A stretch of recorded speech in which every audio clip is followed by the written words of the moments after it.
বনি ইসরাইলের মধ্যে জুরাইস নামে বিখ্যাত একজন বুজুর্গ ছিল।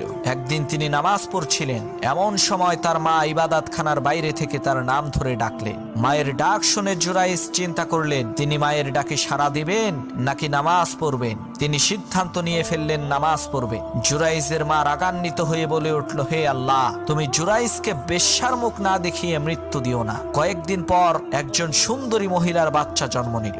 লোকেরা তাকে জিজ্ঞেস করলো এই বাচ্চার বাবাকে। সে বলল এটা জুরাইসের নাজায়েজ সন্তান। এই কথা শুনে লোকেরা জুরাইসকে ভণ্ড দরবেশ মনে করে তার ইবাদতখানা ভেঙে চুরমার করে ফেললো। এদিকে জুরাইস আকাশের দিকে দুইখানা হাত তুলে আল্লাহর কাছে বলল, হে আল্লাহ, তুমি আমাকে মানুষের সামনে অপমান অপদস্থ করো না। শত শত মানুষের সামনে জুরাইস বাচ্চাটিকে বলল, তোমার বাবাকে বলো।